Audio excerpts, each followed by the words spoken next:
Good evening, everybody. It's me, Jeffrey, again, of course, in my apron and chef's hat. There are a couple of things I need to clear up from the last video, which still needs to be posted, and it will be posted tonight. I'll make sure of that before we get into the next lesson, or baking class, I'm sorry. I mentioned two things I should tell you about from the last video. First of all, I left you guys with the trivia question. What is the reason a chef's hat has 100 little dots on it? I'm going to leave that for this session as well. And I'm hoping once the videos get posted, I can get comments. And next week, or next video, I will promise you I will tell you the answer. I just want you to think about it. You guys probably won't be able to get it. Second thing is, I was going to explain to you what to do with a package of cornmeal when it's open and how to store it. There are two ways to do it. One, depending on how much cornmeal there is, you can take it and you can put it into a container and store it that way. The only problem is you don't know when it expires, right? Wrong. Take a container big enough to store the cornmeal and take the container that has the cornmeal in it and stick it in there with the cornmeal in it, or pour the cornmeal into the container with the package that the cornmeal was, so you know when it expires. Those are two ways to do it. Expiry dates. Very important to follow. If you have a product that is expired, my philosophy is, no matter how old it is, don't use it. This applies especially to dairy products, such as milk and yogurt. Bacteria can grow on dairy products faster than any other products. Therefore, it's important that if you see one piece of mold on a dairy product, get rid of that product. Whatever people say, don't cut it off. That doesn't help. That's a myth. Throw the whole product out because mold spreads and bacteria spreads. Please, for safety reasons, do this. Anyway, on to a next topic. Today is the subject of Christmas, and I have decided to teach you guys really quickly how to make Santa backpack cookies. These are cookies that are very, very good, and I make them every year for Santa. Kids, if you're listening to this video, Santa backpack cookies rule. Now, let's get into making Santa backpack cookies. Who's ready? 3, 2, 1. I am. Hopefully you guys are. Okay, first thing we need to do, of course, is wash our hands. So, walking over to the sink, I'll be gone for like 2 seconds. We wash our hands. You can hear the water in the background. Okay, there we go. Okay. Now, after our hands are washed, we preheat the oven to 350 degrees. So, bake 350 degrees, start. Done, preheating. This recipe says preheat the oven at the end. Always preheat the oven at the beginning because pre means before. So before you use the oven, always preheat it. Okay, so the first thing we need to do is get our ingredients together. And I have all of my ingredients out and ready to go. I hope you guys do. Okay, so the first thing we do is we take 1 cup of butter or margarine, which I have here. Margarine. Many different advantages between butter and margarine.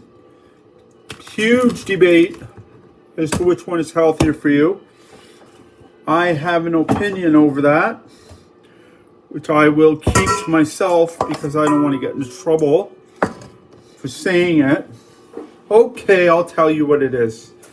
I'm just going to get a spoon up so I can scoop out a cup of margarine. I think that margarine is better for you than butter is. I think it's healthier for you. I've always used it. That's just my opinion.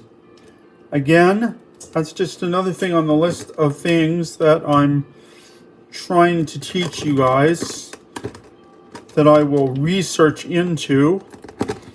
The benefit of butter or margarine. Yes, we also have to talk about oils as well, which I mentioned in the last video. And a couple of other things, many other things. But I'm going to do some research tonight on butter and margarine. And we will go from there.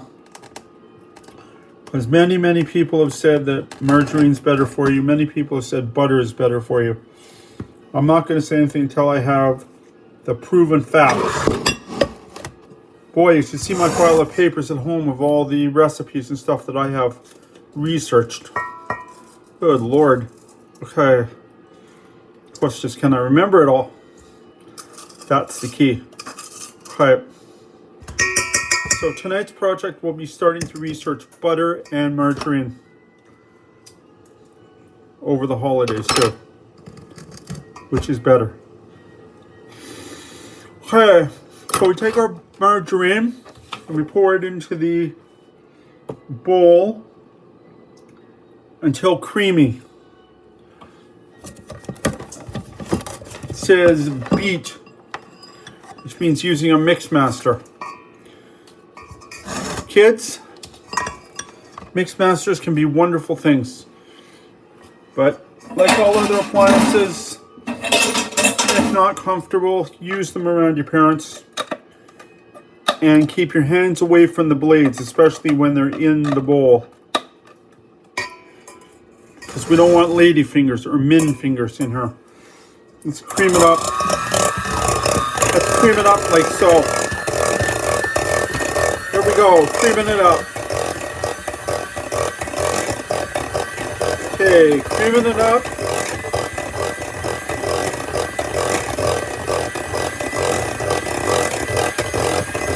Okay, there we go. Doesn't take long to cream, does it? That's what cream should look like when you've creamed up your butter. Look at that, eh? Look at that. Get rid of that. You guys don't want to see the top of the measuring cup. Well, that's what it looks like when it's creamed.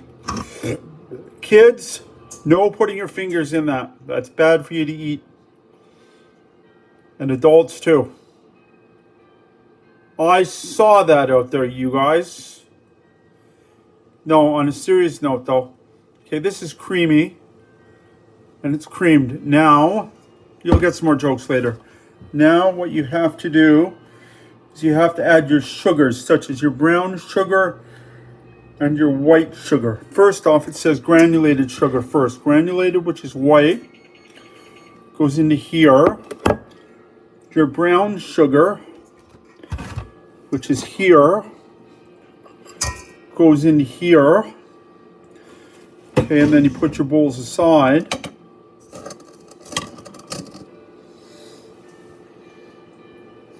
Okay, so you add your brown sugar and your white sugar, beating well.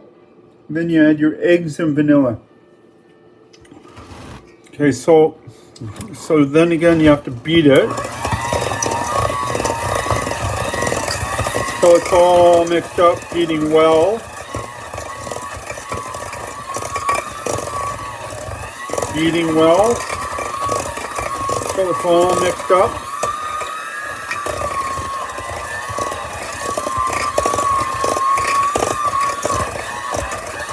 Okay, so it's all mixed up.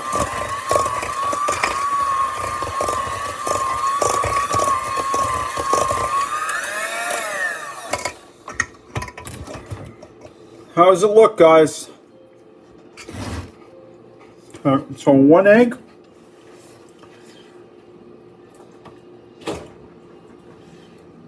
and vanilla. I forgot to get my egg out, so if you'll excuse me for 1 minute, I'll go into my fridge. I'll just grab myself an egg.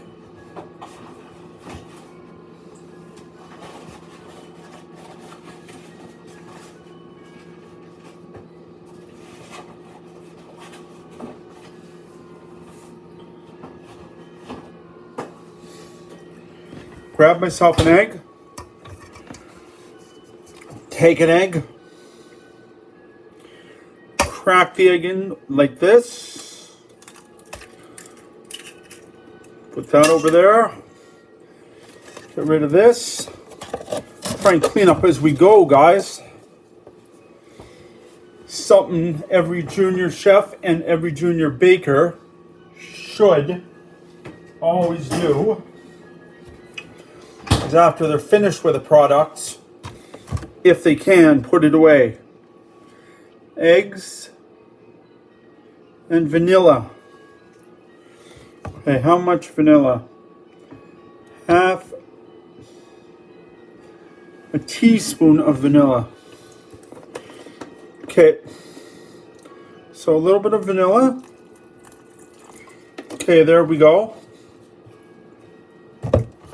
Okay, and beat well. So back with this again and beat it well until it all gets all, what's the word that they're looking for? Mixed together.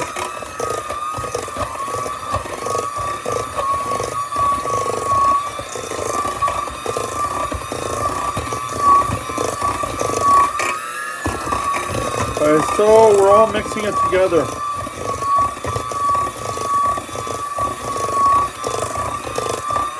Okay, so once it's mixed together,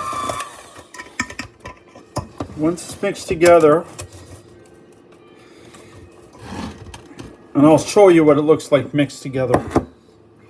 Okay, once it's mixed together, it looks like this. We're getting there, guys. How does that look?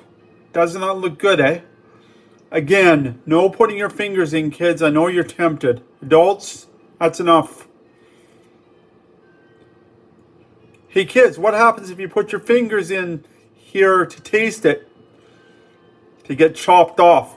Just kidding. Seriously, though, that's what it looks like when it's all mixed together. And what we're going to do is we're going to go to the next step now. The fun step. Okay. Stir in the oats and the remaining ingredients. So, first of all, you need to get your oats. 1 cup of oats. 1 cup of oats. Now, oats are really good for you because they contain fiber. And they help you to perform other functions as well.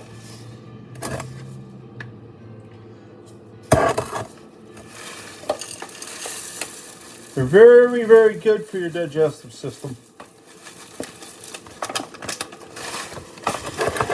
Very, very good for your digestive system.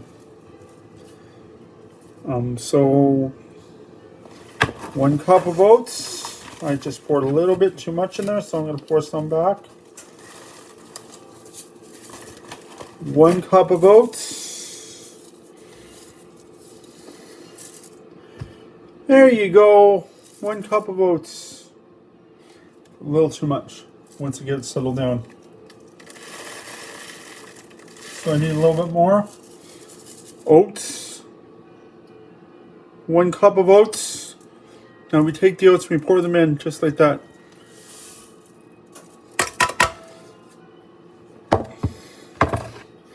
Now those oats that I just poured in there are natural oats. They're not the kind of oats that horses eat.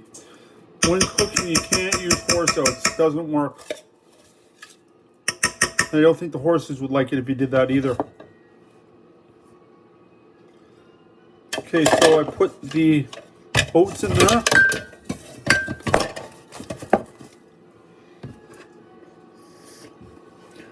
Now you put in your... Okay, what I'm going to do is I'm going to put in my coconut.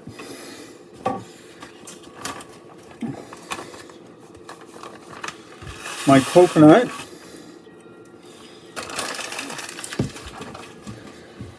my peanuts,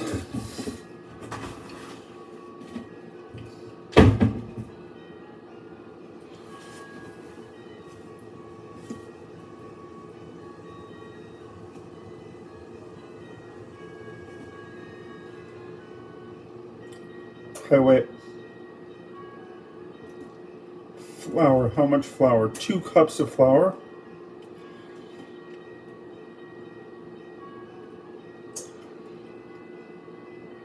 Okay, so I'm going to put in my 2 cups of flour.